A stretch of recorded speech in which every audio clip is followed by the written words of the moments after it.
미국에서 손꼽히는 의사조차 가족의 치료를 위해 한국행을 선택합니다. 매일 수술실에서 생명을 구하던 그가 아내의 암 진단 앞에서 무력감을 느꼈습니다. 미국 의료 시스템의 복잡함과 한계를 온몸으로 체감한 그는 결국 상상도 못했던 선택을 하게 됩니다. 바로 대한민국으로의 의료 여행이었습니다. 세계 의료의 중심이라 자부하던 미국을 떠나 한국에서 희망을 찾으려는 그의 결정은 단순한 선택이 아니었습니다. 한국의 병원에서 펼쳐진 놀라운 경험은 그와 그의 가족뿐 아니라 그가 믿어왔던 모든 것을 뒤흔들기에 충분했다고 합니다. 대체 무슨 사연인지 지금 바로 시작하겠습니다. 안녕하세요. 저는 존 스미스입니다. 뉴욕에 위치한 대형 병원에서 근무하는 외과 의사로 주로 복잡한 외상과 장기 손상, 환자들을 치료하는 데 집중하고 있습니다. 외과의 길을 걷기 시작한 지 15년 동안 수많은 생명을 살려왔습니다. 환자들이 저를 믿고 의지하는 모습을 볼 때마다 제가 의료 시스템의 중요한 한 축이라는 자부심을 느꼈어요. 하지만 아내 린다가 대장암 진단을 받은 순간 제 자신도 그리고 제가 몸담고 있는 이 시스템도 한없이 무기력하게 느껴졌습니다. 린다는 평소 건강관리를 잘하던 사람이었어요. 그래서 병원 검사를 받으러 갈 때도 저는 대수롭지 않게 생각했죠. 하지만 집으로 돌아온 그녀는 무거운 표정으로 검사 결과를 내밀었어요. 대장암이래요. 그녀의 목소리는 떨렸고 저는 그 순간 얼어붙었습니다. 의사로서 암이라는 단어는 수없이 들어왔지만 그 단어가 제 아내와 연결되니 모든 것이 다르게 느껴졌습니다. 걱정하지 마. 우리가 할 수 있는 최선의 치료를 받을 거야. 최대한 침착하게 말했지만 제 속은 불안감으로 가득 찼어요. 다음 날 린다를 데리고 제가 일하는 병원으로 갔습니다.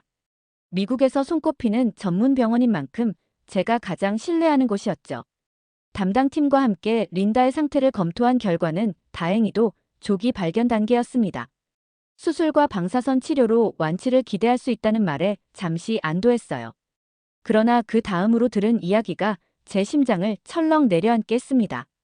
수술 일정이 꽉 차 있어서 대기 시간이 최소 4달입니다. 방사선 치료는 그 이후에 가능합니다. 왜 그렇게 오래 걸리죠?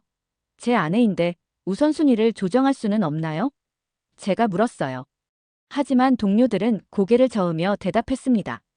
존, 너도 알잖아. 우린 응급 환자나 진행 상태가 더 심각한 환자부터 우선적으로 치료해야 해. 규정을 어길 순 없어. 저는 의사로서 그 말을 이해했습니다. 하지만 남편으로서 그 답변은 너무도 고통스러웠습니다. 게다가 치료비 문제도 걸림돌이었어요. 보험이 적용된다 해도 수술과 방사선 치료, 이후의 관리까지 비용은 쉽게 수십만 달러를 넘길 거라 했습니다. 이 모든 것이 너무나 현실적이고도 가혹하게 다가왔습니다. 집으로 돌아온 린다는 말을 잃고 있었습니다. 그녀의 얼굴에는 불안감과 절망이 가득했고 저는 무언가 말해야만 했어요. 걱정 마. 더 좋은 방법이 있을 거야. 하지만 저 자신도 그 말을 믿기 어려웠습니다. 그날 밤 컴퓨터 앞에 앉아 병적으로 정보를 찾기 시작했습니다. 미국에서는 안 되면 다른 나라에서는 가능하지 않을까? 그렇게 찾던 중 뜻밖의 나라가 눈에 들어왔습니다. 바로 한국이었죠. 한국의 대장암 5년 생존율이 세계 1위라는 통계를 확인했어요. 이게 진짜야? 미국조차 5년 생존율이 약 64%에 불과한데 한국은 무려 70%를 넘는다니. 데이터를 분석하면 할수록 한국의 의료 체계가 단순히 운 좋게 뛰어난 결과를 낸 게 아니라는 걸 깨달았어요. 이건 체계적이고 과학적인 시스템이 뒷받침된 결과였어요. 더 찾아보니 서울 아산병원과 연세암병원이 자주 언급되더군요. 두 병원 모두 암 치료의 글로벌 리더로 평가받고 있었습니다. 특히 서울 아산병원은 로봇 수술과 정밀 방사선 치료 분야에서 독보적인 성과를 내고 있었어요. 그 병원이라면 린다를 구할 수 있지 않을까? 처음으로 구체적인 희망이 보였습니다. 흥미로운 점은 한국이 암 치료 성과만 좋은 게 아니라 환자 중심의 의료 시스템을 갖췄다는 거였어요.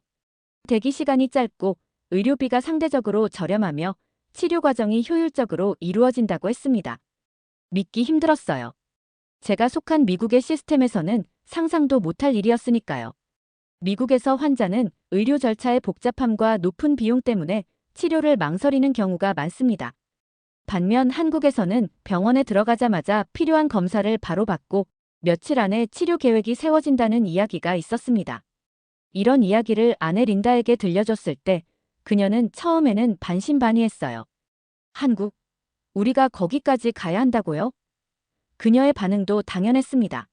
미국의 의료 시스템이 세계 최고라는 생각이 뿌리 깊게 박혀 있었으니까요. 하지만 제가 한국에서 찾은 데이터를 보여주며 설명하자 그녀의 눈빛이 조금씩 바뀌는 걸 느낄 수 있었어요. 정말로 가능할까요? 그녀가 물었을 때 저는 단호히 대답했습니다. 다른 길이 없어요. 한국에서 해봐야 해요. 문제는 한국으로의 이동과 치료 절차를 어떻게 진행할 것인가였습니다. 하지만 의외로 한국 의료 시스템은 외국인 환자들에게도 열려 있었습니다. 병원마다 외국인 전담팀이 운영되고 있고 영어 통역 서비스까지 제공된다는 정보를 확인했어요. 이메일로 서울 아산병원의 린다의 상태를 설명하며 연락을 취했는데 며칠 안에 상세한 답변이 도착했습니다. 그들은 필요한 서류와 절차를 간단히 안내하면서 린다를 바로 받아들일 준비가 되어 있다고 했어요. 이런 신속한 응답은 미국에서 거의 상상도 할 수 없는 일이었습니다. 저는 마음을 굳혔습니다. 우리 한국으로 가요. 린다도 더는 반대하지 않았습니다. 그녀는 여전히 불안해 보였지만 희망의 끈을 놓지 않으려는 의지가 엿보였어요. 출발 전날 밤 린다가 제게 물었습니다. 만약 실패하면요? 저는 잠시 생각하다가 이렇게 대답했어요. 우린 최선을 다하는 거예요. 그게 지금 우리가 할 수 있는 전부니까요. 서울의 공항에 발을 내디뎠을 때 저는 예상치 못한 감정에 휩싸였습니다. 한국이라는 나라를 직접 방문한 건 처음이었어요. 모든 것이 낯설었지만 동시에 묘하게 익숙한 느낌도 들었습니다. 도시에 가득한 활기와 질서, 그리고 사람들이 보이는 부드러운 미소가 제 마음을 안정시켜줬어요. 하지만 그런 감상에 빠질 여유는 없었습니다. 제 머릿속엔 오직 한 가지, 아내 린다의 치료뿐이었죠. 서울 아산병원에 도착했을 때 저는 이 병원이 단순한 의료시설이 아니라 마치 첨단과학연구소 같다는 인상을 받았습니다. 현대적인 건축물, 수많은 환자들이 오가는 모습을 보며 이곳이 의료의 중심지임을 실감했어요. 영어로 쓰인 간판과 외국인을 위한 안내 데스크는 우리가 낯선 곳에 있다는 두려움을 덜어줬습니다. 린다는 처음엔 긴장한 표정이었지만 병원 직원의 세심한 배려 덕분에 조금씩 안정을 찾기 시작했습니다. 외국인 환자 전담팀에서 우리의 모든 절차를 도와줬어요. 걱정하지 마세요, 린다. 여기에선 모든 게 잘 진행될 거예요. 한 간호사의 따뜻한 말은 그녀에게 큰 위로가 된 것 같았습니다. 진료 첫날, 우리는 담당 의사와 직접 상담을 했습니다. 그는 린다의 상태를 상세히 검토한 뒤 자신감 넘치는 목소리로 말했어요. 다행히도 조기 발견이 되었고 린다 씨의 상태는 충분히 치료 가능합니다. 수술과 방사선 치료를 병행하면 완치 확률이 높습니다. 그의 말은 단순한 설명이 아니었습니다. 뭔가 강한 확신이 느껴졌어요. 저는 그 순간 처음으로 안도감을 느꼈습니다. 더 놀라웠던 건 치료 과정의 속도였습니다. 미국에서는 몇 달이 걸릴 수도 있는 진단과 치료 계획 수립이 단 며칠 만에 이루어졌습니다. 린다의 상태를 고려한 맞춤형 치료 계획이 금세 준비되었고 수술 일정도 바로 잡혔습니다. 모든 과정이 마치 잘 설계된 기계처럼 정확히 맞물려 돌아가는 것 같았어요. 병원의 효율성은 경이로울 정도였습니다. 수술 전날 린다는 여전히 긴장한 기색이었지만 저는 그녀의 손을 잡고 말했어요. 우리가 할 수 있는 최선을 다하고 있어요. 여기 사람들을 믿어요. 그녀는 살짝 웃으며 고개를 끄덕였습니다. 고마워요, 존. 당신이 아니었다면 난 여기까지 오지 못했을 거예요. 수술은 최첨단 로봇 시스템을 이용해 진행될 예정이었습니다. 담당 의사는 이 기술이 린다의 몸에 가해질 부담을 최소화하면서도 암세포를 정확히 제거할 수 있다고 설명했어요. 우리는 이 기술을 통해 성공률을 극대화할 수 있습니다. 그 말에 저는 의사로서도 남편으로서도 깊은 신뢰를 느꼈습니다. 린다가 수술실로 들어간 후 저는 대기실에서 몇 시간을 보냈습니다. 시간이 지날수록 초조함이 커졌지만 동시에 병원에 대한 신뢰가 저를 붙잡아줬어요. 이곳에서라면 린다가 반드시 나아질 거라는 생각이 들었습니다. 수술이 끝났다는 소식을 들었을 때 제 심장은 마치 멈출 듯 뛰었어요. 담당 의사가 나와 말했습니다. 수술은 성공적이었습니다. 암세포를 모두 제거했고 환자는 안정적인 상태입니다. 그 말을 듣는 순간 저도 모르게 눈물이 핑 돌았습니다. 저는 의사로서 수없이 들어온 말이었지만 이번엔 달랐습니다.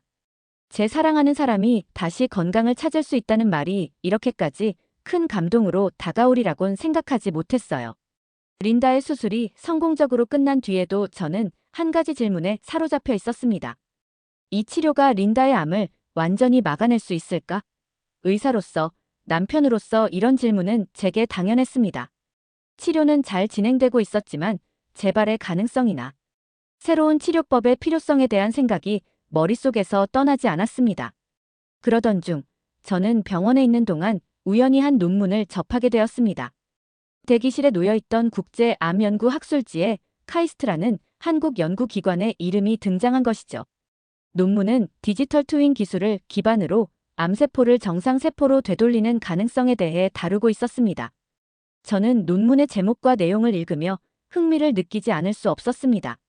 미국에서도 디지털 트윈 기술이 의료 데이터 분석에 활용되고 있었지만 암 치료에까지 적용한다는 발상은 그야말로 혁신적이었죠. 논문에 적힌 연구진의 이름 중 하나가 조광현 교수라는 사실을 확인하고 저는 제 네트워크를 활용해 더 많은 정보를 찾기로 결심했습니다.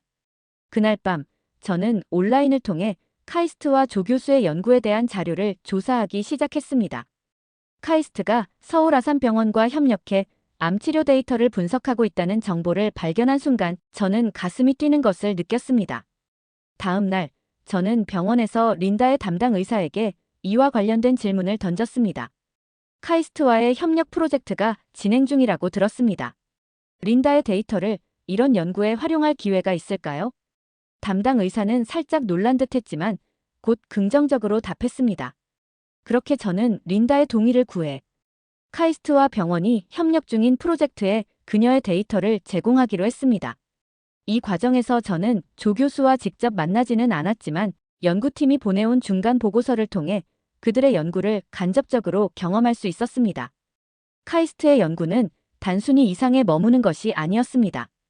그들은 암을 근본적으로 교정할 수 있는 문제로 보고 있었고 이 접근법은 기존의 암 치료 방식과는 완전히 다른 방향으로 나아가고 있었습니다. 의학계는 항상 새로운 가능성으로 가득 차 있지만 그중 대다수는 실질적인 치료로 이어지지 못하고 중단되는 경우가 많았습니다. 특히 저는 외과 의사로서 눈앞에서 바로 효과를 볼 수 있는 수술과는 달리 이런 연구가 환자들에게 얼마나 실질적으로 도움을 줄 수 있을지 의문이 들었어요. 이런 고민을 안고 있는 사이 린다의 치료는 안정적으로 이어지고 있었습니다. 정밀 방사선 치료와 면역 치료를 병행하며 그녀의 회복은 예상보다 빠르게 진행되고 있었어요. 담당 의사가 그녀의 상태를 점검하며 말했습니다. 린다 씨는 지금까지 이상적인 회복 과정을 보이고 있습니다. 재발 가능성도 낮은 편이에요. 그의 목소리에는 자신감이 가득했지만 저는 한편으로 여전히 불안감이 남아 있었습니다. 완전히 재발 가능성이 없다고는 할 수 없겠죠? 제가 조심스럽게 물었을 때 담당 의사는 잠시 머뭇거리며 대답했습니다. 그렇습니다. 암은 언제든 재발할 가능성이 있습니다. 하지만 현재로서는 최선을 다하고 있습니다. 어느 날 저는 병원에서 다른 암 환자의 가족을 만나게 되었습니다. 그녀는 남편이 대장암 말기 진단을 받고 치료를 위해 이곳에 왔다고 했어요. 그녀는 눈물을 글썽이며 말했습니다. 한국 병원들이 이렇게까지 해주는 게 정말 고마워요. 하지만 제 남편은 너무 늦게 발견됐어요. 그녀의 이야기를 들으면서 저는 제 아내가 얼마나 운이 좋았는지를 다시금 깨달았습니다. 조기 발견과 훌륭한 의료 환경 덕분에 린다는 지금도 웃으며 회복 중이었죠. 린다의 회복이 안정적으로 이어지며 저는 점차 주위를 둘러볼 여유를 가지게 되었습니다. 서울 아산병원에서의 경험은 그 자체로 하나의 문화적 충격이었어요. 저는 늘 미국의 의료 시스템이 세계 최고라고 믿어왔습니다. 그렇기에 한국의 병원 시스템이 이처럼 효율적이고 환자 중심적으로 운영된다는 사실은 저를 계속 놀라게 했습니다. 어느 날 병원의 환자 전용 라운지에서 한국 환자들과 그 가족들의 대화를 엿들을 기회가 있었습니다. 대부분의 대화가 의료비와 관련된 걱정에서 자유로운 것처럼 보였어요. 저는 자연스럽게 미국과 비교하지 않을 수 없었습니다. 미국에서는 암과 같은 중증 질환에 걸리면 치료 비용에 대한 걱정이 환자와 가족의 일상을 지배하곤 했죠. 한국에서는 그런 걱정이 크게 느껴지지 않았습니다. 저는 담당 의사와의 후속 상담에서 이 점에 대해 물었습니다. 한국의 환자들은 치료 비용에 대해 크게 걱정하지 않는 것 같더군요. 대장암 치료는 굉장히 비싸지 않나요? 의사는 웃으며 고개를 끄덕였습니다. 비용이 높긴 합니다. 하지만 대부분의 경우 건강보험으로 커버되기 때문에 환자들이 큰 경제적 부담을 느끼지 않습니다. 또한 정부가 암 치료와 같은 중증 질환에는 별도로 지원을 강화하고 있습니다. 이 말을 들으면서 저는 미국의 현실을 떠올렸습니다. 미국의 의료비는 지나치게 높고 건강보험 시스템도 매우 복잡합니다. 보험이 있더라도 과다 청구나 제한된 보장 범위 때문에 환자가 직접 지불해야 하는 비용이 막대합니다. 저조차도 아내의 치료를 위해 몇 가지 보험사와 긴 싸움을 벌여야 했으니 일반 환자들은 얼마나 힘들까 생각하니 아찔했습니다. 그날 저녁 린다와 함께 병원의 구내 식당에서 식사를 하며 이 이야기를 나눴습니다. 당신, 한국 의료비가 이렇게 합리적인 이유가 뭔지 알아요? 제가 묻자 린다는 고개를 저으며 물었습니다. 정부가 병원에 직접 지원을 많이 해주는 걸까? 그렇기도 하고 의료진이 환자 치료를 우선시하기 때문이야. 미국은 보험회사와 병원의 이윤 중심 시스템 때문에 환자들이 더 많은 부담을 지게 돼. 저는 천천히 설명하며 미국과 한국의 의료 시스템 차이에 대해 생각하게 되었습니다. 린다는 잠시 말을 잇지 못하다가 고개를 끄덕이며 말했습니다. 그렇다면 미국도 한국처럼 의료를 개혁할 필요가 있겠네. 그런데도 왜 그런 변화가 이루어지지 않는 걸까? 그녀의 질문에 저는 잠시 멈칫했어요. 의사로서 제가 그 답을 알고 있었습니다. 돈 때문이지. 그리고 시스템을 바꾸려는 진정한 의지가 없기 때문이야. 한국의 병원에서는 치료가 환자의 상태에 초점이 맞춰져 있었습니다. 한국 의료진은 환자가 느끼는 고통과 불안을 이해하려 노력했고 치료의 모든 과정에서 환자와 가족의 참여를 중요시했습니다. 미국에서도 좋은 의료진이 많지만 시스템 자체가 환자보다는 수익에 초점을 맞추는 경향이 강했어요.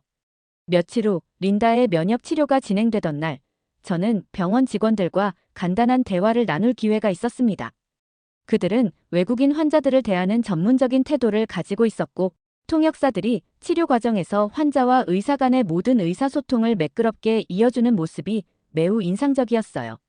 그러면서 문득 든 생각은 한국 의료 시스템은 단순히 기술이나 효율성만이 아니라 환자와 가족의 정서적, 심리적 안정까지 고려하는 세심함이 있다는 점이었어요. 병원 직원 한 명이 린다에게 친절하게 다가와 그녀의 회복 과정을 묻는 모습은 단순한 서비스가 아니라 진심 어린 배려처럼 느껴졌습니다. 린다는 저를 보며 말했습니다. 당신은 지금까지 너무 미국 시스템에 익숙했나 봐요. 한국에서 이렇게 환자를 배려하는 걸 보니 어때요? 저는 잠시 웃으며 대답했습니다. 정말 놀라워요. 미국에서도 이런 시스템이 도입될 수 있다면 얼마나 좋을까 싶어요. 하지만 그게 쉬운 일은 아니겠지요. 한국에서의 경험은 제가 의사로서 그리고 가족으로서 많은 생각을 하게 만들었습니다. 의료란 단순히 병을 치료하는 것을 넘어 환자의 삶을 존중하고 회복시키는 데 초점을 맞춰야 한다는 걸 이곳에서 배웠습니다. 린다의 마지막 면역 치료가 끝나던 날, 저는 그동안의 모든 일이 주마등처럼 스쳐 지나갔습니다. 뉴욕에서 시작된 불안과 절망이 한국에서 만난 의료진의 헌신과 체계 속에서 서서히 희망으로 변해갔죠. 그녀가 다시 건강을 되찾아가는 과정을 보며 저는 가족으로서, 의사로서 이 모든 경험이 단순히 치료에 그치지 않는 깊은 의미를 지니고 있음을 느꼈습니다. 담당 의사는 최종 상담에서 밝은 표정으로 우리의 궁금증을 풀어주었습니다. 린다 씨, 지금까지 모든 치료 과정이 잘 진행되었습니다. 현재 상태는 매우 안정적이며 추가적인 치료는 필요하지 않을 것 같습니다. 앞으로는 정기적으로 검진을 통해 상태를 점검하면 됩니다. 그의 말에 린다는 잠시 말을 잇지 못한 채 고개를 끄덕였고 저도 안도의 숨을 내쉬었습니다. 하지만 의사로서 저는 여전히 걱정스러운 질문을 던지지 않을 수 없었습니다. 정기 검진 외에 특별히 주의해야 할 점이 있을까요? 재발 가능성은 어느 정도로 보십니까? 그는 조금 진지한 표정으로 대답했습니다. 암은 언제나 재발 가능성을 완전히 배제할 수는 없습니다. 그러나 린다 씨의 경우 초기 발견과 적절한 치료가 이루어졌기 때문에 재발 가능성은 낮은 편입니다. 환자분의 건강 상태를 유지하는 데 초점을 맞추면 충분히 긍정적인 결과를 기대할 수 있습니다. 린다가 병실을 나와 퇴원 수속을 밟을 때 병원 관계자들이 직접 다가와 마지막 인사를 건넸습니다. 외국인 환자임에도 불구하고 그들은 처음부터 끝까지 그녀를 가족처럼 돌보며 필요한 모든 도움을 아끼지 않았습니다. 퇴원 수속을 마친 뒤 우리는 마지막으로 담당 의사와 병원의 여러 직원들에게 감사의 뜻을 전했습니다. 제 아내가 이렇게 건강을 되찾을 수 있었던 건 모두 여러분 덕분입니다. 미국에서는 절대 경험할 수 없었던 환자를 중심에 둔 진정한 의료를 이곳에서 배울 수 있었습니다. 여러분의 헌신에 정말 감사드립니다. 그 말을 들은 의료진 중 한 명이 웃으며 대답했습니다. 저희는 단지 맡은 일을 했을 뿐입니다. 환자와 가족들이 믿고 따라주셨기에 가능한 결과였죠. 앞으로도 건강하시길 바랍니다. 그들의 겸손한 태도는 저를 감동시켰습니다. 저는 의사로서 많은 환자들과 그 가족들을 대했지만 이렇게 따뜻한 관계를 경험한 적은 드물었습니다. 한국 의료진이 가진 인간적인 태도와 헌신이 치료 이상의 가치를 만들어냈다는 것을 깨달았습니다. 며칠 뒤 우리는 한국을 떠날 준비를 했습니다. 마지막으로 병원에 들러 담당 의사와 최종 인사를 나눴습니다. 그는 간단히 린다의 상태를 점검한 뒤 앞으로도 좋은 결과가 계속되길 바란다는 격려를 전했습니다. 뉴욕으로 돌아오자마자 저는 다시 익숙한 수술실의 일상으로 복귀했습니다. 매일 아침 수술 계획을 검토하며 팀원들과 함께 복잡한 케이스들을 준비하는 일이 반복되었습니다. 그러나 한국에서의 경험은 제게 수술 기술 이상의 가치를 깨닫게 해주었습니다. 저는 사고로 장기가 손상된 30대 남성 환자의 응급수술을 맡았습니다. 차량 충돌로 인해 간과 신장이 심각하게 손상되었고 뇌출혈로 상태가 급격히 악화된 상황이었어요. 우리는 간의 일부를 보존해야 합니다. 출혈을 제어하면서 장기 기능을 최대한 유지할 방법을 찾아야 합니다.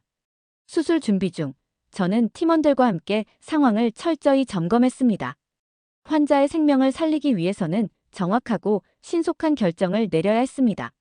수술실 안은 긴장감으로 가득 찼지만 동시에 팀워크가 빛을 발하는 순간이기도 했습니다. 저는 팀원들과 긴밀히 협력하며 출혈을 제어하고 손상된 부위를 정교하게 복구했습니다. 수술이 끝나고 환자의 상태가 안정되었다는 소식을 들었을 때 저는 안도의 한숨을 내쉬었습니다. 수술이 성공적으로 끝났음에도 저는 환자가 회복 후 어떤 삶을 살아가게 될지에 대해 고민하게 되었습니다. 한국에서 만난 의료진들은 환자의 생명을 구하는 데 그치지 않고 환자가 치료 후 더 나은 삶을 살 수 있도록 전 과정을 설계했습니다. 우리는 수술을 잘하는 것만으로 충분하지 않아 환자와 그 가족이 어떤 마음으로 이 과정을 받아들이는지도 중요하다고 생각해. 팀과의 논의 중 저는 한국에서 배운 것들을 조금씩 떠올리며 이야기를 꺼냈습니다. 팀원들은 제 의견에 동의하며 환자와 가족의 경험을 고려하는 새로운 접근법이 필요하다고 말했습니다. 저는 처음으로 환자의 가족과 직접 대화하는 시간을 늘려보았습니다. 환자의 부인이 말했습니다. 수술이 성공했다고 하셨지만 앞으로 어떤 점을 주의해야 할지 잘 모르겠어요. 그게 가장 걱정됩니다. 그녀의 말은 제게 큰 깨달음을 주었습니다. 외과 의사로서 수술 후 경과를 간단히 설명하는 것만으로는 충분하지 않았습니다. 그들이 느끼는 불안과 고민까지 이해하려는 노력이 필요했습니다. 제가 앞으로의 회복 과정을 간단히 설명드릴게요. 만약 추가적인 질문이나 걱정이 있으시다면 언제든 말씀해 주세요. 환자분의 회복을 위해 최선을 다하겠습니다. 그 대화는 정보 전달을 넘어 신뢰를 쌓는 계기가 되었습니다. 환자의 가족들은 감사의 뜻을 전하며 조금씩 안정을 되찾았습니다. 그날 이후 저는 수술 후 환자와 가족들과의 대화를 더 많이 나누기 시작했습니다. 치료 계획뿐만 아니라 환자와 가족이 느끼는 감정과 우려까지도 들으려고 노력했어요. 오늘 수술 결과는 성공적이었습니다.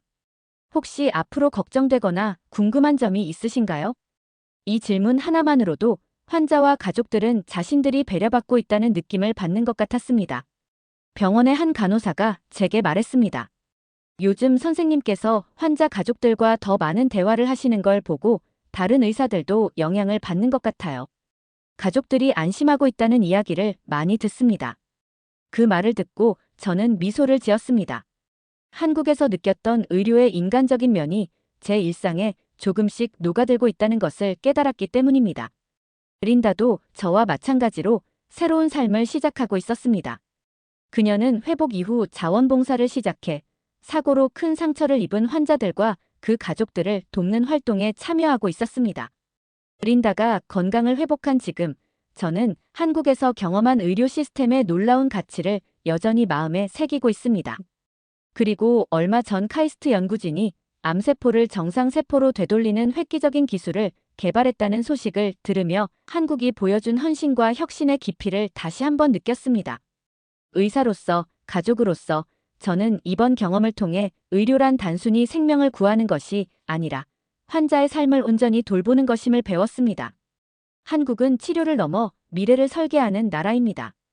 이 모든 경험은 저를 더 나은 의사로 성장하게 만들었습니다. 이런 혁신이 전 세계의 환자들에게 새로운 희망이 되기를 진심으로 기대합니다. 두 번째 사연 시작합니다. 이순신의 정신은 국경을 넘어 전 세계에 스며들고 있습니다. 일본의 자랑스러운 해군 제독 도고 헤이아치로도 러일 전쟁 이후 가장 존경하는 인물로 이순신을 꼽았습니다. 일본의 영웅조차 적이었던 조선의 이순신 장군을 존경하며 이렇게 말했습니다.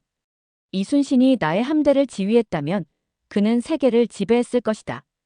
여기 일본인 학생들이 이순신에 대한 연구를 하고 있습니다. 그들의 연구는 결국 일본을 넘어 국제학회까지 진출하고 전 세계의 연구자들과 군 관계자들에게서 엄청난 호응을 일으켰다고 하는데요. 대체 무슨 사연일지 오늘 사연 바로 시작하겠습니다. 안녕하세요. 저는 다카미야 류이치입니다.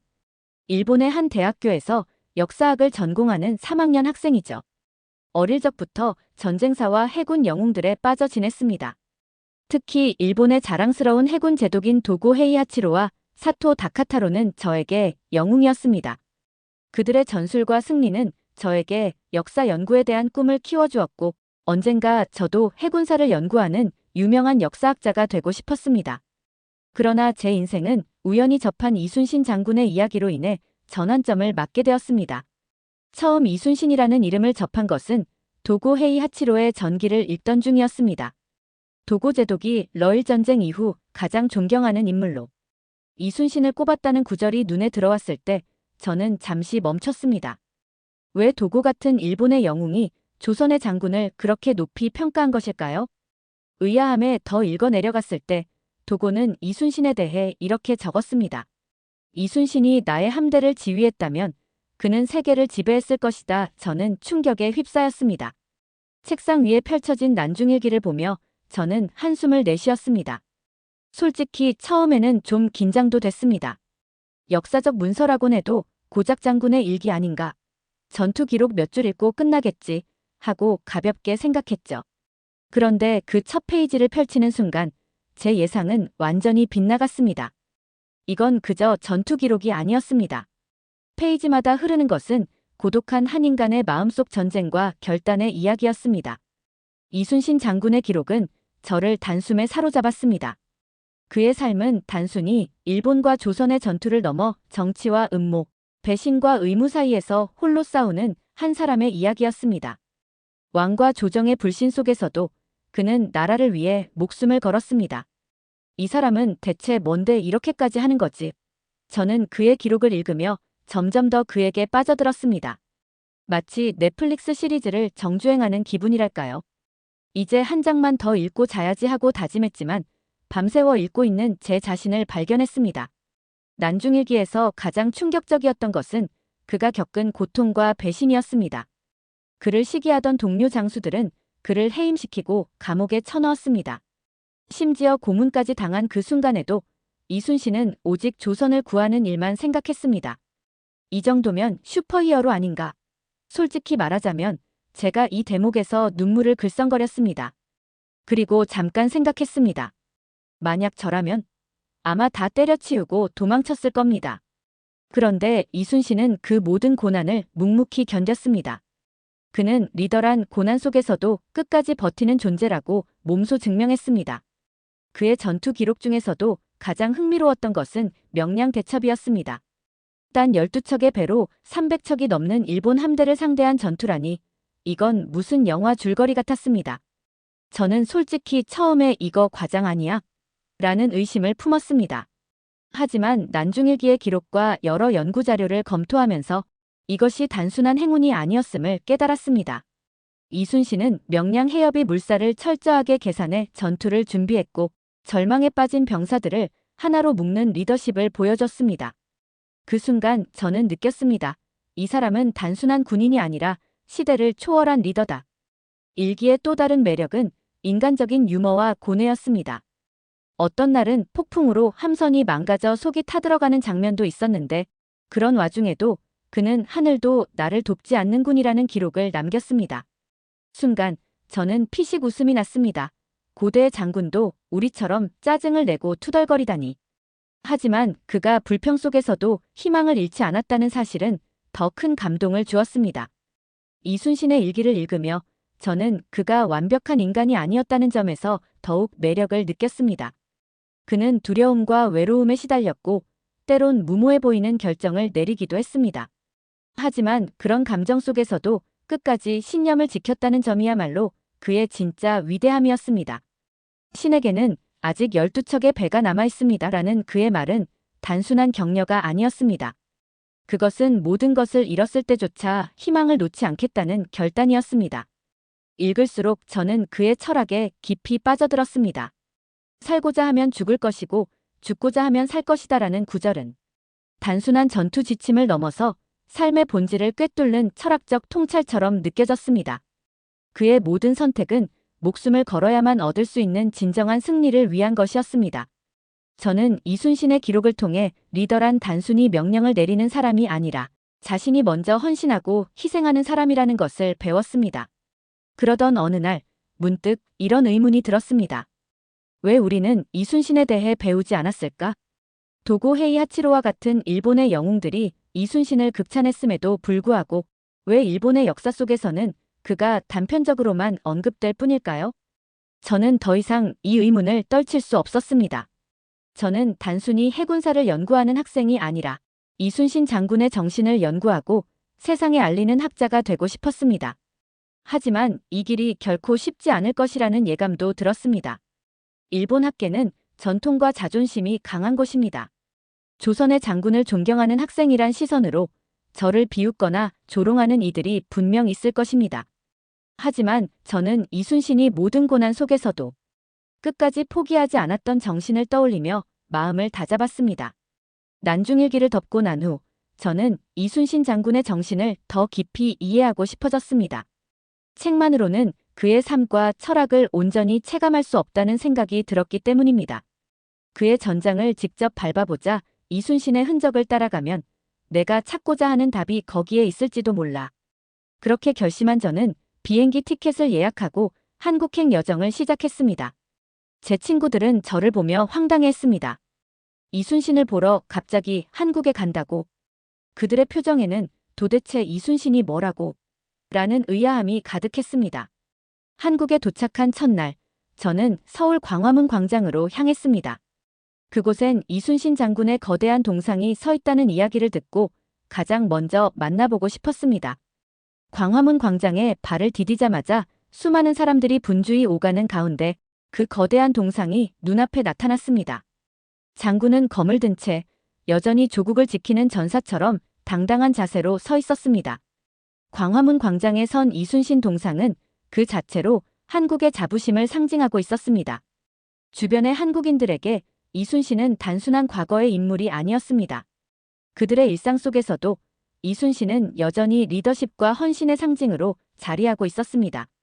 저는 광화문을 뒤로하고 이순신의 전투가 펼쳐졌던 명량 해협으로 향하기로 했습니다. 버스를 타고 가는 길 내내 머릿속은 그 전설적인 해전의 상상을 멈추지 않았습니다. 단 12척의 배로 300척이 넘는 일본 함대를 상대한 그 해협. 그 현장을 눈으로 직접 보면 그의 전략과 결단을 더 깊이 이해할 수 있을 것 같았습니다. 명량 해협에 도착하자 그날의 날씨는 맑았지만 바람은 강하게 불고 있었습니다. 물살은 여전히 거칠었고 제가 보기에도 그곳은 배가 다니기 쉽지 않은 험한 바다였습니다. 이곳에서 이순신이 어떻게 승리를 만들어냈을지 상상해보니 경외감이 들었습니다. 이순신이 정말 대단한 사람이긴 하네. 제 입에서 무심코 말이 새어나왔습니다. 저는 그 해협을 가만히 바라보며 그가 이끈 병사들이 어떤 심정으로 이 바다를 건너갔을지 생각했습니다. 그들은 두려웠을 것입니다. 하지만 이순신의 리더십 아래 그들은 물러서지 않았습니다. 이곳에서 보니 왜 도고 헤이아치로가 이순신을 존경했는지 이해가 되었습니다. 도고는 전술적 재능뿐만 아니라 그가 보여준 강인한 정신과 리더십에 감동했을 것입니다. 명량 해협의 물살은 단순히 물리적인 장애가 아니었습니다. 그것은 인간의 두려움과 싸워 이겨낸 상징이었습니다.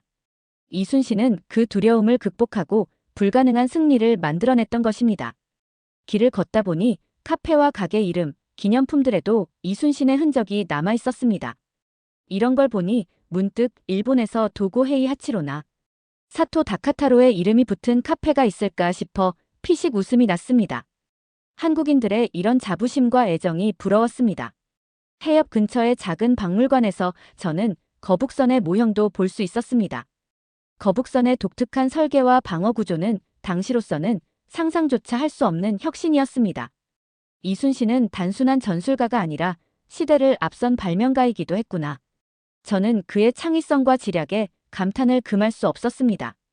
한국에서의 여정은 제게 잊지 못할 경험을 안겨주었습니다. 명량 해협이 거친 파도 소리와 광화문 앞의 이순신 동상은 여전히 제 머릿속을 떠다니고 있었습니다. 저는 확신했습니다. 이순신 장군의 정신과 리더십은 오늘날에도 중요한 의미를 가진다. 한국에서 경험한 모든 것을 논문과 발표를 통해 일본 학계에 알리겠다는 결심과 함께 저는 일본으로 돌아왔습니다. 하지만 현실은 예상보다 훨씬 가혹했습니다. 조선의 장군 연구를 한다고? 교수님과 동기들의 반응은 싸늘했습니다. 류이치, 내가 연구할 사람이 없어서 이순신을 파고드는 거야? 라는 비꼬는 말이 따라왔습니다. 대부분의 동료들은 제 연구 주제를 터무니없고 비애국적이라고 생각하는 눈치였습니다. 일본 역사 속에 수많은 영웅들이 있는데 왜 하필이면 일본과 싸운 적국의 장군을 연구하느냐는 것이었죠. 심지어 어떤 교수는 이런 주제로 논문을 쓰면 학계에서 널 인정해줄 사람이 없을 거야 라고 경고하기도 했습니다. 그들의 반응은 제게 큰 충격이었습니다. 저는 분명 역사학자로서 진실을 탐구하는 일이 중요한 줄 알았습니다. 그런데 현실에서는 불편한 진실을 연구하는 것이 금기처럼 여겨지는 분위기가 팽배했습니다. 역사란 있는 그대로의 사실을 연구하는 것 아닌가? 라는 제 질문에 교수님은 역사는 승자가 쓰는 것이라며 의미심장한 미소를 지었습니다. 그 한마디는 마치 저에게 이순신은 패자의 역사일 뿐이라는 경고처럼 들렸습니다. 동기들의 조롱도 계속됐습니다. 매번 모일 때마다 그래서 네 이순신 장군이 일본 해군을 완전히 박살냈지? 같은 비아냥이 날아왔습니다. 처음에는 웃으며 넘기려 했지만 점차 제 열정과 결심이 흔들리기 시작했습니다. 내가 정말 잘못된 길을 가고 있는 걸까? 하는 불안이 제 마음을 괴롭혔습니다. 저는 제가 읽었던 이순신 장군의 정신을 생각하며 무시와 조롱을 견뎌냈습니다. 그러나 그보다 더 큰 문제는 제 스스로의 의심이었습니다. 연구를 진행할수록 저는 일본에서 왜 이순신이 제대로 다루어지지 않는지 알게 되었습니다. 이순신을 존경한다는 것은 일본의 패배를 인정하는 것과 같았기 때문입니다. 도고 헤이하치로나 사토 다카타로 같은 해군 영웅들이 비공식적으로는 이순신을 찬양했지만 공식적인 역사 속에서는 그의 이름이 철저히 배제되었습니다. 이순신을 연구하는 것은 일본의 자존심에 정면으로 도전하는 일이었습니다. 저는 점점 고립되기 시작했습니다. 지도 교수는 제 논문을 검토하길 꺼려했고 동기들 사이에서 저의 존재는 눈엣가시처럼 여겨졌습니다. 그러던 어느 날 발표 수업에서 제 연구를 처음으로 공식적으로 발표할 기회가 찾아왔습니다. 발표 주제는 도고 헤이하치로가 존경한 이순신, 동아시아 해전사의 교훈이었습니다. 저는 이 발표를 통해 이순신이 왜 도고와 같은 일본 해군 영웅들에게 존경받았는지를 증명하고 싶었습니다. 발표 전날 밤, 저는 발표 자료를 검토하며 긴장된 마음을 달래려 했습니다. 발표 당일 강의실에 들어섰을 때 저는 냉랭한 분위기를 느꼈습니다. 발표를 들으러 온 교수들과 학생들의 표정에는 의심과 냉소가 가득했습니다. 한번 어디 보자라는 태도로 저를 바라보는 시선 속에서 저는 잠시 흔들렸습니다. 하지만 이내 마음을 다잡고 발표를 시작했습니다. 이순신은 단순한 장군이 아니었습니다. 그는 시대를 초월한 리더십의 상징입니다. 저는 도고 헤이하치로가 왜 이순신을 존경했는지, 그리고 그의 리더십이 오늘날에도 유효한 이유를 논리적으로 설명했습니다. 그 순간 저는 느꼈습니다. 비웃음과 조롱을 받더라도 진실을 말하는 것이 나의 길이라는 것을. 발표가 끝난 후 강의실은 침묵에 휩싸였습니다. 그 침묵 속에서 저는 스스로에게 작은 승리를 느꼈습니다. 그때 저는 깨달았습니다.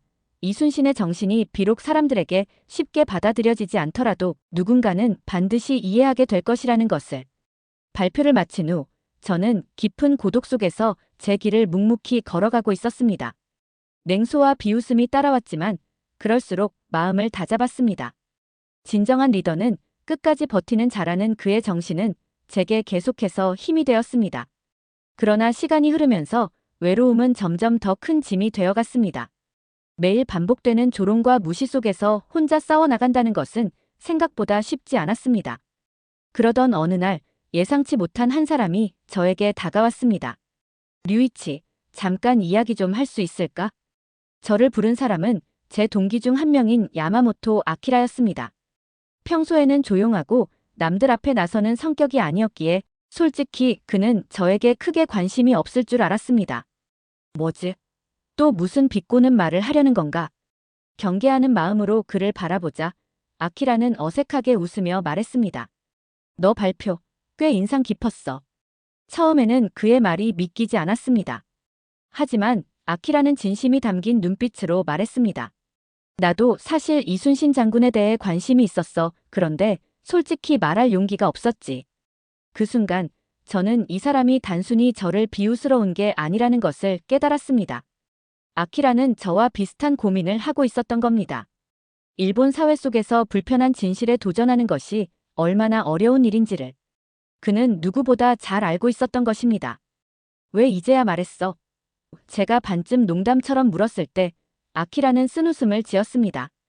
솔직히 너처럼 앞장서는 게 무서웠거든. 근데 내 발표를 듣고 생각했어.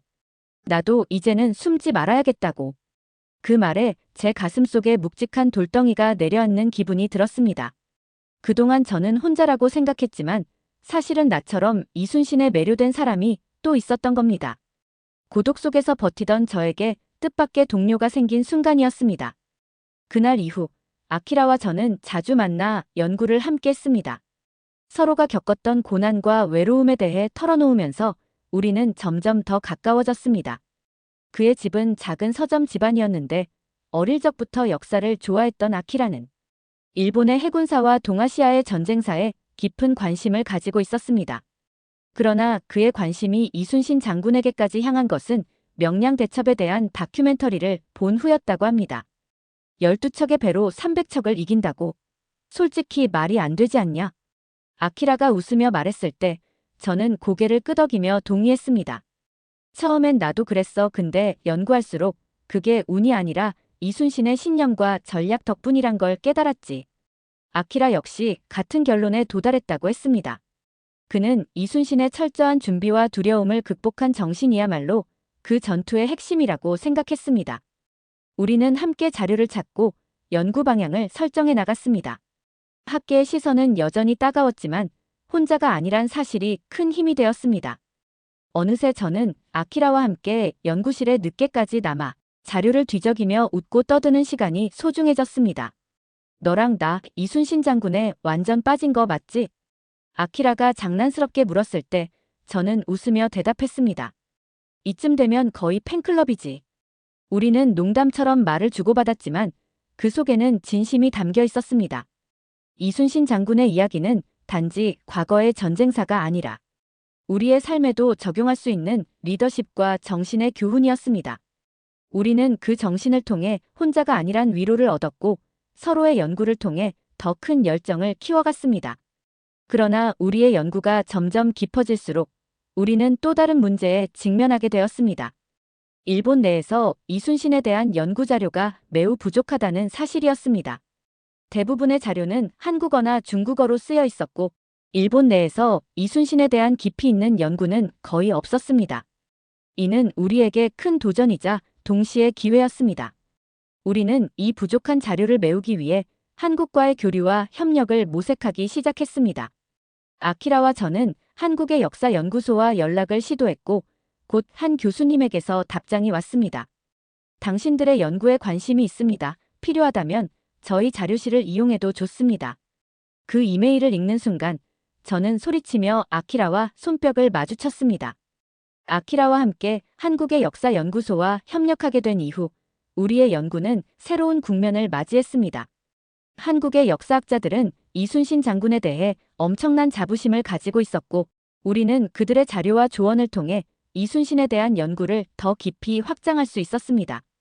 이메일을 주고받으며 논문과 자료를 검토하는 과정은 흥미진진했습니다. 그러나 아키라와 저는 단순히 이메일로만 소통하기에는 직접 현장을 경험하는 것이 중요하다고 생각했습니다. 그렇게 다시 한번 한국으로 떠나기로 결심했습니다. 한국에 도착한 첫날, 우리는 서울의 역사연구소를 방문했습니다. 한국인 교수님들은 우리의 열정에 놀라워하면서도 동시에 기뻐하는 모습이 역력했습니다. 일본에서 이렇게 깊이 이순신을 연구하는 학생들이 있다니 놀랍군요. 한 교수님이 웃으며 말했습니다. 다음 날, 우리는 명량 해협으로 향했습니다. 이번에는 더 준비된 마음가짐으로 그 험난한 해역을 바라보았습니다. 물살은 여전히 강했고 거친 바람이 얼굴을 때리며 우리의 심장을 두드렸습니다. 명량에서의 경험 이후 우리는 한산도 대첩의 현장으로 발걸음을 옮겼습니다. 거기서 우리는 하객진 전략을 체험할 수 있는 박물관을 방문했습니다.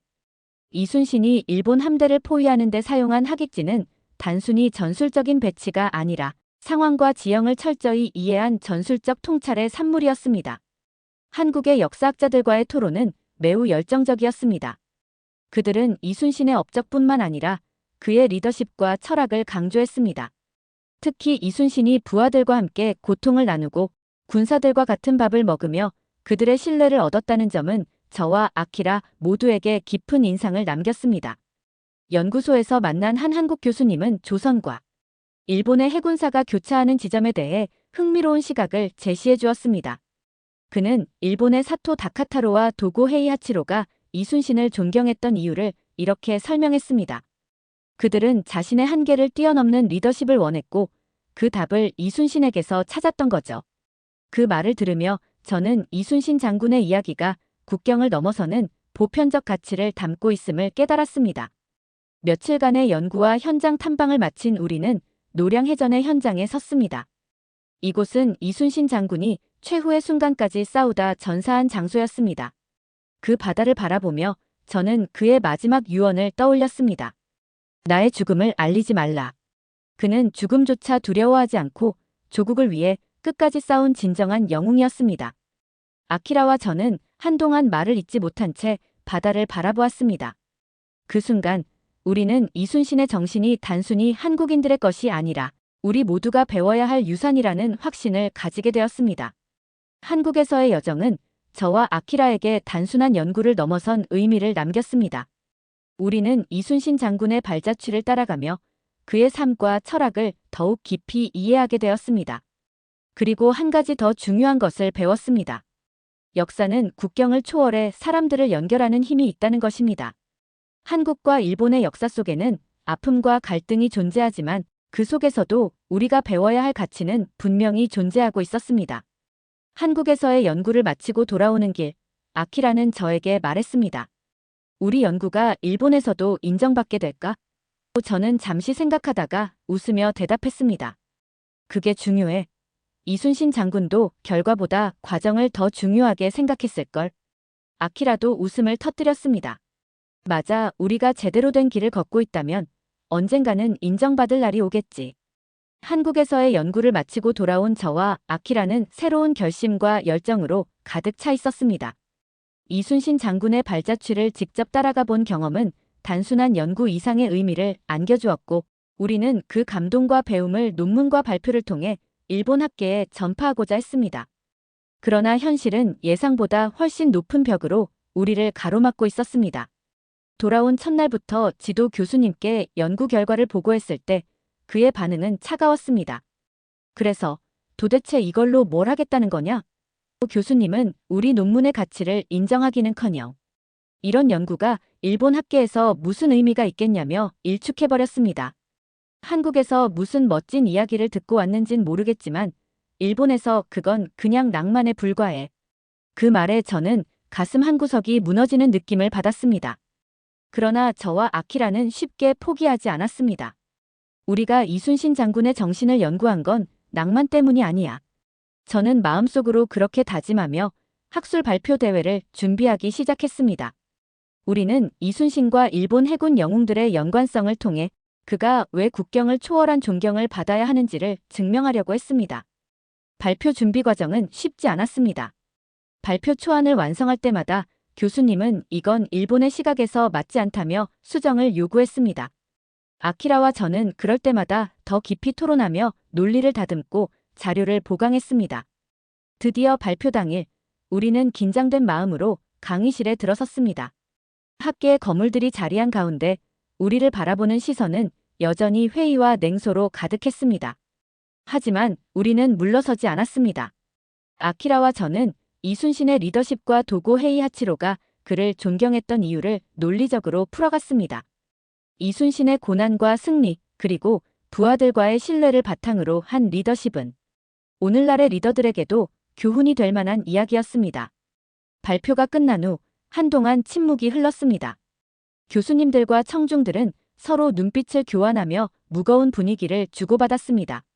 그러다 한 교수가 손을 들어 질문했습니다. 왜 하필 이순신인가? 일본 해군 역사에도 훌륭한 리더들이 많지 않은가? 저는 잠시 생각한 후 침착하게 대답했습니다. 역사란 승자의 이야기만이 아니라 패배를 통해 얻는 교훈의 이야기이기도 합니다. 이순신 장군의 정신은 단순한 전쟁의 승패를 넘어 시대와 국경을 초월한 가치를 담고 있습니다. 그 순간 저는 이순신의 철학이 제 가슴속 깊이 새겨져 있음을 느꼈습니다. 청중들 사이에서 약간의 술렁임이 일었고 그 분위기는 저희 발표에 영향을 느끼고 있다는 신호였습니다. 한 교수님은 조용히 고개를 끄덕이며 메모를 적어 내려갔습니다. 그것만으로도 우리는 작은 승리를 느꼈습니다. 비록 모든 이들의 지지를 얻진 못했지만 누군가는 우리의 진심을 이해하기 시작한 것이었습니다. 발표 후 며칠이 지나고 저는 아키라와 함께 새로운 연구 계획을 세우며 다시 일상으로 돌아왔습니다. 비록 우리 발표에 대한 반응이 열광적이지는 않았지만 우리는 작은 변화를 느꼈습니다. 학과 내 일부 동기들은 여전히 냉소적이었지만 몇몇은 조심스럽게 다가와 이순신에 대해 조금 더 알고 싶다며 자료를 요청하기도 했습니다. 하지만 이 과정이 결코 순탄하지는 않았습니다. 일본 사회에서 이순신 장군을 연구하는 것은 여전히 불편한 시선을 불러일으켰습니다. 저는 한 번 더 그 무게를 실감했습니다. 연구 논문을 학술지에 투고했을 때 여러 곳에서 거절의 통보가 돌아왔습니다. 이 주제는 우리 저널의 성격과 맞지 않습니다. 명분은 이랬지만 사실 그들은 이순신에 대한 연구가 일본의 자존심에 상처를 줄 수 있다는 점을 우려했던 것입니다. 그런 상황 속에서도 아키라와 저는 한국에서 함께 연구했던 교수님들과 지속적으로 협력하며 논문을 국제학술지에 제출하는 방향으로 돌파구를 찾았습니다. 우리는 더 이상 일본 내에서만 우리의 연구가 인정받기를 바라지 않았습니다. 이순신 장군의 정신과 리더십이 국경을 넘어 전 세계에서 빛을 발하게 하고 싶었습니다. 그리고 우리의 논문은 결국 한국제 해군사 저널에 게재 승인을 받게 되었습니다. 이 논문 게재는 우리의 연구가 더 큰 무대에서 인정받는 첫걸음이었습니다. 국제학계에서는 우리의 연구를 동아시아 해군 리더십의 중요한 사례로 평가하며 흥미를 보였습니다. 이순신 장군의 리더십은 오늘날의 복잡한 국제관계 속에서도 중요한 교훈을 제공한다는 반응들이 이어졌습니다. 일본 내에서는 여전히 무관심과 냉소가 이어졌지만 우리는 이순신 장군의 정신이 점차 세계 속에서 자리 잡고 있음을 느꼈습니다. 그러던 중 뜻밖의 소식이 들려왔습니다. 동아시아 해양 전략과 현대 해군 리더십이라는 주제로 열린 국제학회에서 우리의 연구가 주목을 받으며 발표 연사로 초청된 것입니다. 우리는 이 기회를 통해 이순신 장군의 리더십과 전술이 어떻게 현대 해군 전략에까지 영향을 미칠 수 있는지를 발표하기로 했습니다. 발표 준비를 하며 우리는 새삼 깨달았습니다. 우리가 지금 걷고 있는 길은 단순한 학문적 도전이 아니라 과거와 현재를 연결하는 다리와 같다는 것을. 컨퍼런스 당일 우리는 다시 한번 강단에 섰습니다.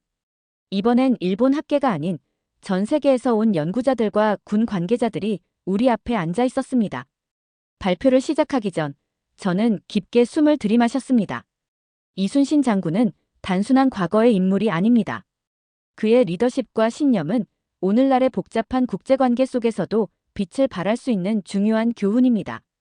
발표가 이어지자 청중들 사이에서 긍정적인 반응이 느껴졌습니다. 질문 세션에서도 의미 있는 대화가 오갔고 우리는 이순신의 리더십이 현대 사회에 어떤 식으로 적용될 수 있는지에 대해 심도 깊은 논의를 이어갔습니다. 발표를 마친 후 한 해군 장교가 다가와 말했습니다. 이순신 장군의 이야기는 정말로 감동적이군요. 이처럼 한 사람의 리더십이 국가의 운명을 바꿀 수 있다는 점이 놀랍습니다. 그 말을 들으며 저는 이순신의 정신이 국경을 넘어 전 세계에 스며들고 있음을 실감했습니다. 그 후로도 우리는 꾸준히 연구를 이어갔고 이순신 장군의 정신을 알리는 일에 멈추지 않았습니다. 일본 내에서의 저항은 여전히 존재했지만 우리는 더 이상 그것에 흔들리지 않았습니다. 우리는 이순신의 길을 따랐고 그 길 위에서 끊임없이 앞으로 나아가기로 결심했습니다. 처음에는 단순한 호기심에서 시작했지만 이제는 이순신의 정신을 세계에 알리고 일본과 한국 두 나라의 화해와 이해를 돕고 싶다는 생각을 하게 되었습니다.